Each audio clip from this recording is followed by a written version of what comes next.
So, hi guys, this is Alea Jen and welcome back to my YouTube channel. So, for today's video, interview tips for first timer na nag-a-apply ng domestic helper dito sa Hong Kong yung ibibigay kong video. So, I am a first timer and dalawang beses akong in-interview. Pagpunta ko sa agency ko sa Light and Hope, Ermita, sa may Manila. And sa mga nagtatanong pala ng agency ko guys, Light and Hope siya. Pagbaba mo ng Padre Paura, ayan, so papunta ka doon ng Robinsons, Manila, and then pagdating doon, magtanong ka kung saan yung US Embassy. Pag tinuro ka nila sa dulo ng Padre Paura na street, turn right ka, and then nandun yung building na may pangalan ng Pearl Orient Tower ba yun? Ayan, so makikita mo dun sa gilid yung Light and Hope. Ayan, so pag nandun ka na, makikita mo na agad kahit itanong mo na lang dun sa guard na may bangko sa labas ata. Hindi ko alam kung anong bangko yun, BDO ba yun? Basta itanong nyo yung Light and Hope na agency kasi kilala yan dyan. So, maaano nyo na kaagad. So, every Thursday yung brokers interview nila, kaya kailangan Thursday ng 7 AM is nandun na kayo para kayo yung mauna sa pila. So pina-priority pala nila pagka nandun is yung mga ex-abroad talaga. Kaya pagkatas ng ex-abroad, first timer ka agad yung isusunod nila. So medyo may access konti yung ex-abroad kasi sila yung unang ini-interview, and doon natatagalan yung mga broker kasi marami silang working experience, kaya lahat yun binubusisi pa ng broker. So ano nga ba yung brokers interview na tinatawag? Kasi pagdating mo dun sa agency, hindi ka naman i-interviewin doon, titignan yung passport mo, i-encode yung mga pangalan mo para makita na ng agency sa Hong Kong yung konting mga detalye ng tungkol sa'yo, and tatanungin ka kung may operation ka dati, kasi pagka meron kang cesarean ata, alam ko 2 years bago ka pwedeng mag-apply pa abroad. Ako kasi may operation ako dito, nahiwa yung dede ko kasi 24 years old pa lang dapat ako is mag-Hong Kong na sana ako, and pagdating ko sa medical, buti nga ano pa lang yon, yung parang ano pa lang, partial na medical, and pagdating ko doon nakita na may bukol ako and ganito siya kalaki. So marami siyang hanas yung agency ko na yon, kaya nag-give up ako, and hindi ata para sa akin talaga yung time na yun kasi napakabata ko pa talaga, 24 years old, and napakatamad ko pa nung time na yun. And nung nangyari yun, pumunta ako sa hospital, and medyo takot ako and magastos siya, and nung time na yon hindi ako ready, kaya give up ko siya muna and pinrases ko muna. Doon ako sa East Avenue Medical Center kasi libre doon, kasi pampubliko yun na hospital. Doon ako nagpa-check up, and I waste isang araw para lang na mag-check up doon. And after how many months, and then na-operahan ako, and natanggal na siya. So nag-antay ako ng 2 years bago makapag-apply, pero nag-pandemic, kaya nung 27 na yung edad ko, tsaka ako nag-apply papunta dito sa Hong Kong, and lucky enough na swertihan ako ngayon. So balik tayo dun sa interview. So 7 AM dapat nandun na kayo sa agency, and meron silang papel na binibigay sa'yo. No need na magdala ng resume, biodata, ganun. Wala na. Kailangan mo lang ballpen na black, and hindi dapat pwedeng sign pin. So ballpen talaga siya. And passport, dalhin nyo yan. Kung may vaccine card kayo, dalhin nyo na din. Yung ibang mga documents na meron ka na, pwede mo nang dalhin pero hindi naman siya hinihingi. Tinitingnan lang nila yung vaccine mo, yung passport mo, and dapat may ballpen ka kasi anytime may mga pililapan yan dyan, and hindi ka pwedeng walang ballpen kasi hindi nga sila nagpapahiram ng ballpen, and sasabihan ka na nag-a-apply ka, wala kang ballpen na dala. Ayan, so pagkatapos nun, papasok ka sa loob, mag-login ka doon, magsulat ka ng pangalan mo, and ilalagay mo doon applicant ka, and pupunta ka doon sa pinaka talaga ng para sa abroad na Hong Kong na agents, na tao or na front desk, and sasabihin mo na mag-apply ka, and bibigyan kanila ng papel to fill it up, and then may magko-collect niyan ng mga papel na yan, and aabot mo yan sa kanya. Ayan, so nandun din yung kikiluhin kayo, and height and weight, pagkatapos nun is isasalang na kayo for broker's interview. Ano nga ba yung broker's interview? Ito yung agency dito sa Hong Kong na sila yung magmamarket sa'yo or mag-offer sa mga employer na ito, maganda to, ito, ganto. Sila yung magbebenta ng sarili mo dito sa Hong Kong para makuha kang helper ng mga amo dito. So, I think principal interview and broker's interview is isa lang yon. And pagkatapos nun, pag nakapasa ka sa broker's interview, pwede siyang through Skype or through WhatsApp. Pwede siyang ganon, yung cellphone lang na nakaharap sa'yo and nandun nakapila kayong mga i-interviewin, pwedeng ganon. Or pwede din na personal na pupunta yung agency ng Hong Kong, yung pinakamayari dito sa Pilipinas, and titignan niya talaga kayo isa-isa and i-interviewin niya kayo isa-isa. So sa akin 2 beses ako na interview. Una is yung sa through Skype, through Skype ba yun o through WhatsApp, basta sa cellphone, and doon napansin na yung height ko is mababa, and sabi ng broker sa akin, ano yung height mo? Sabi kong ganun, 4'11" po. Sabi niya talaga, sabi niya kasi ang baba mo, hindi kami tumatanggap. 4'9" lang kasi yung nakalagay doon, pero ang alam ko sa sarili ko 4'11" ako, pero yung lumabas doon sa sa akin ng agency is 4'10" ata or 4'11", basta 4'9", ganun, mababa lang ako. And binawi ko na lang sa galing kong mambola, mag-English. Doon ako bumawi sa broker na yon, and sa huli tinanggap niya ako. Ayan. So wala yan sa height, guys. Kung 4'9" ka, 4'10", bawiin mo sa communication skill, kung paano mo sagutin yung tanong ng agency sa Hong Kong or yung broker's interview, kasi doon ako bumawi. And eto, baka pwede nyong sauluhin yung introduce yourself para para pag nandun na kayo nakasalang na sa ulo nyo na to, and medyo fluent ka na sa ulo mo na kasi, and medyo ma-impress sa'yo yung nag-interview. So example to, and pwede nyo i-write down and palitan nyo na lang yung mga name, ganyan, yung mga ko. Ayan, so baka sa ulo ko pa pwede kong mabigay sa inyo. So, hi ma'am, my name is Genevieve Guarin, 27 years old, single. My father's name is Balbino Guarin and my mother's name is Genevieve Guarin. I am Catholic. I am also a high school graduate, and I have 4 brothers and 3 sisters, and I am the 7th in the family. My father is a farmer and my mother is a housewife, and I am also taking up vocational nakalimutan ko na, sorry guys. I'm also taking a vocational course for 6 months, which is English proficiency.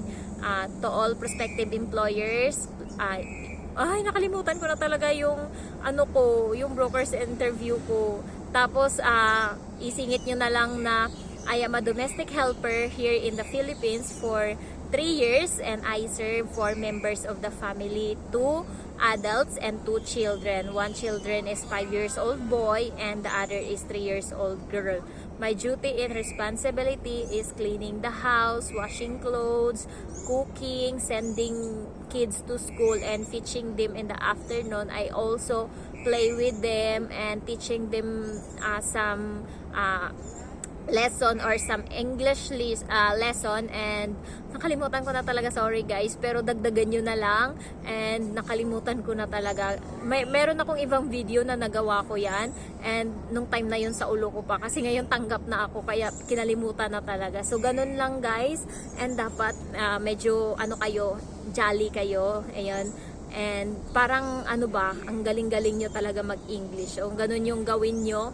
And pagkatapos nun, pag natanggap kayo sa broker's interview, sinabi kasi sa akin nung agency na yon na sa True Skype na sabi niya sa akin, sabi ko, ma'am, what about my height? Sabi kong ganun. Sabi niya, kiluhin mo uli, ay magsukat ka uli doon and tell me kung sabihin mo sa agency kung ano talaga yung height mo. Sabi niya ganun. And sabi niya sa akin, may boyfriend ka ba? Sabi ko, wala po. Sabi niya, oh really? In your face, you don't have boyfriend? Sabi niya ganun. Sabi ko, wala ma'am, because in my in my mind, if I have a money and then I could have a boyfriend also, it was just easy, sabi ko ganun.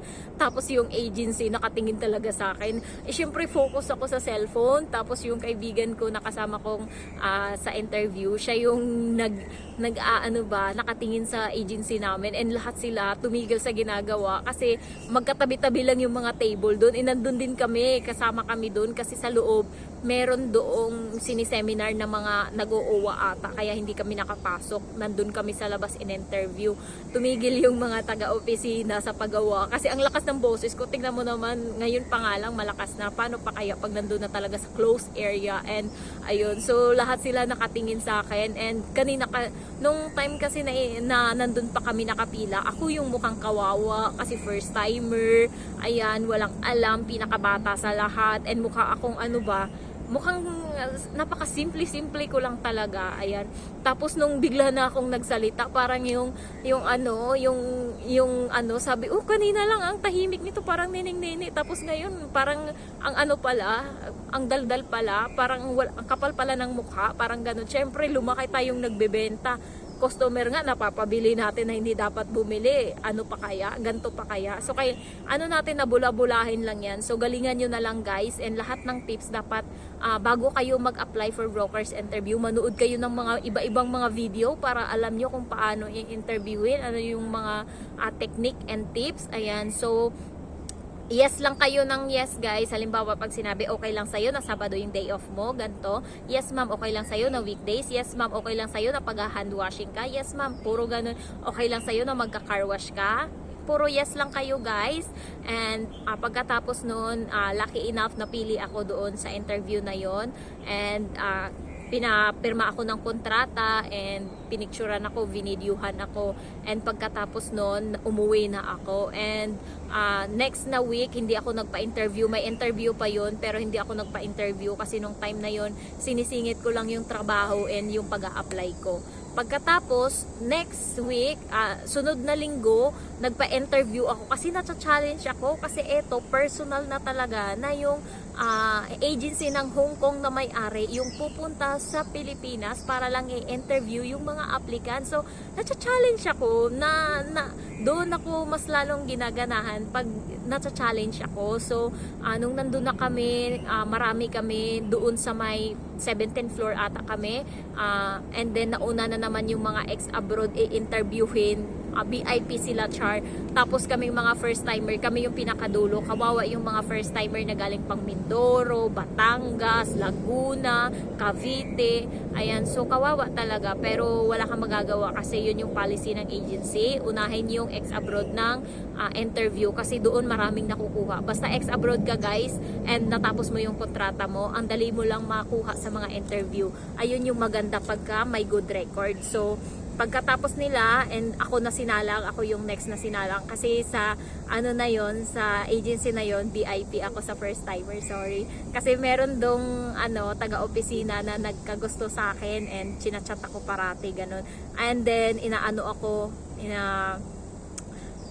inaahas niya ba yung ayaw niya akong pag-abroadin, gusto niyang ina-offeran niya ako na magtrabaho doon sa agency ng Light in Hope. Ayan, so ina-offeran niya ako, sabi niya minimum daw yung sahod ko, and minimum daw, and nakaupo lang daw ako, sabi niya ganun. Sa isip-isip ko, sir, sa sir, sa company ko minimum ako, head pa ako doon, taga-utos lang ako, hindi ako gumagawa, and mayroon akong load allowance and transportation allowance. Parang sa isip-isip ko, ipagpapalit ko pa ba yun dahil dito, ang layo nito, maaga ako umaalis. Ayun, so sa isip-isip ko lang, pero hindi na ako, inaano niya talaga ako hanggang sa umalis ako guys, pinupush niya pa din talaga ako, kaya medyo may access ako doon and kilala nila ako lahat.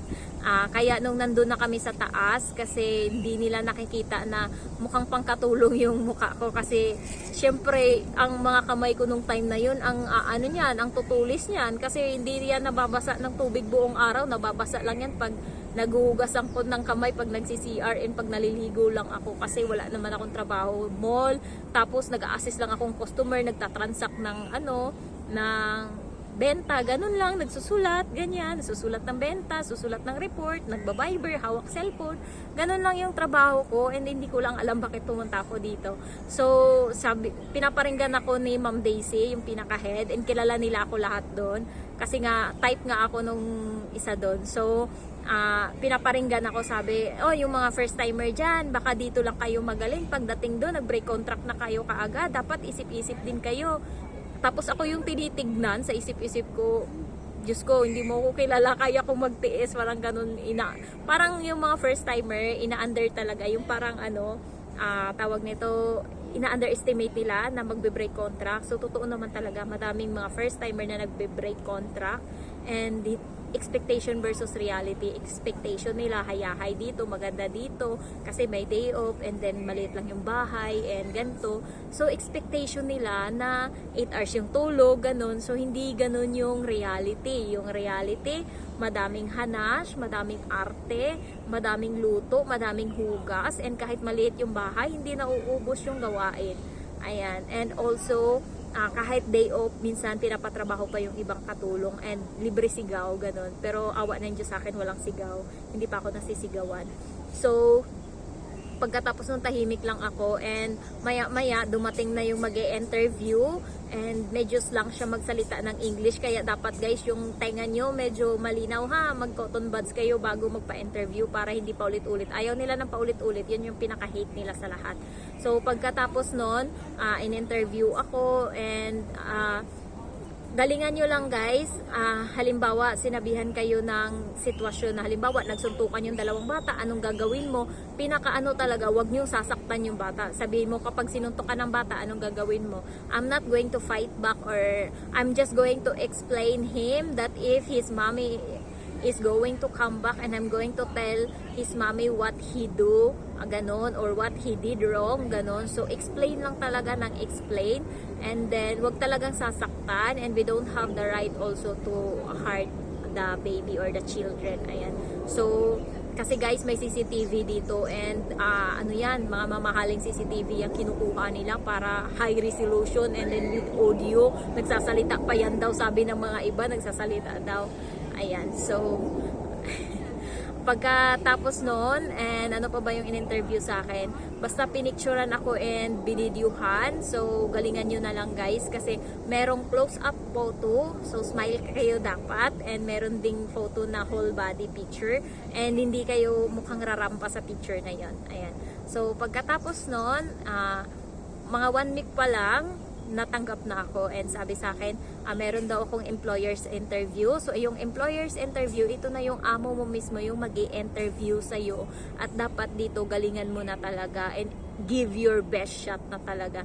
So, yung amo ko, this is my first employer's interview, and natanggap ako kaagad, and sa unang sa unang kita ko pa lang sa kanya, medyo mabait naman siya so far, and mahina talaga yung boses niya, ganun, pero naiintindihan ko naman, and sa akin, mga tarantado to mga kapitbahay, kung kailan may kausap ka doon magsisisigaw. So naaano ng amo ko na kahit ganun yung nangyari, yung patient ko, yung mukha ko hindi nagbabago, and ano pa rin, focus pa din talaga ako sa interview niya.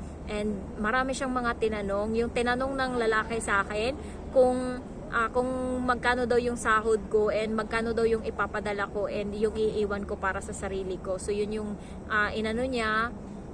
tinanong niya sa akin, and ang sabi ko 10,000 para sa pamilya ko, and the rest is for myself to save. Tapos okay siya doon, and yung amo kong babae tinanong sa akin na, so simula pagkabata ng pagka-newborn ng bata, ikaw na nag-alaga? So pinanindigan ko, kasi hindi naman totoong working experience ko yun. Sabi ko, no ma'am, when I was there, it was already 3 years old. Sabi ko, kaya nung umalis ako, 6 years old na siya. Ayan, so yung mga kasinungalingan nyo guys, panindigan nyo yan. Yung working experience na talaga, lalo na sa mga first timer, anuhin nyo talaga yan, panindigan nyo, and anuhin nyo talaga sa utak nyo, paulit-ulit nyo sa uluhin kung ano yung ginawa nyo dun sa sa working experience nyo na yun, kahit wala, i-set nyo na siya. Ayan, and sinabi niya sa akin ngayon na okay lang ba na Sabado yung day off mo, ganon. Yes ma'am, and dapat guys, yung English nyo kailangan, lalo pagka Pilipino, expectation nila magaling sa English, kasi gusto nila, kaya sila kumukuha ng Pilipino na helper para yung bata is matuto ng English. Kaya kailangan yung English nyo talaga loud and clear. Ayan. So, ngayon guys, ang galing ko na magbasa ng mga storybook and nagiging bata na talaga yung isip ko. Diyos ko Lord, nag-i-slide na din ako sa playground. Natatawa na yung ko sa akin, amo ko sa akin, lalo kahapon naglalaro kami sa playground and siya nagsi-cellphone na lang. Dati siya nakikipaglaro sa bata and nakatingin lang ako. Ngayon kami na ng bata naglalaro and siya nandun na lang nagsi-cellphone. And yung bata ngayon umakyat ngayon sa isang posting ganto and pinapasunod ako ng bata and hindi ako marunong. So proud na proud yung nanay na dun sa achievement ng bata niya, lalo at ako hindi ako marunong. So ngayon na nag 5 years old na yung alaga ko, mas nagiging brave siya and strong, and dahil yun sa akin kasi tinuturuan ko siya lalo sa pagpaligo niya. Dapat sabi ko, malaki ka na, dapat na kaya mo nang hindi magtowel habang naliligo. So ngayon, no towel for today, Jen. Gaganon yan siya sa akin. So, dati pag naliligo, nakatakip yung towel, yung mata, tapos yung ilong para hindi papasok yung tubig. Pero ngayon, no towel for today, Jen. And then, tatawa pa yan siya. Sabi ko, pag hindi mo na kaya, just remove your head, ha? Sabi ko ganon, okay, Jen. Gaganon yan siya. So, napakalambing ng bata and napaturuan niyo yung bata na maging malambing. And tinuturuan din naman ng nanay. And sa akin, hindi pa ako sinasalbahin ng bata na to kahit papano. Yun lang, binabasa niya ako ng shower. And minsan napapagalitan ko siya and naririnig yun ng mama. Minsan pumasok siya sa kwarto. Umaakyat na yan siya sa kwarto ko, guys, dun sa taas. Marunong na siyang umakyat sa hagdan. And sabi niya sa akin, gusto niya daw matulog doon. And sabi ng mama niya, respect. You know how to respect, right? Sabi gano'n ng mama. This is Jen's room and you can't go upstairs. Sabi niya gano'n. Kapag wala si Jen or kahit na nandyan si Jen, sabi niya, huwag kang aakyat dyan. And sabi ng bata, mohoy. Sabi niya, mohoy.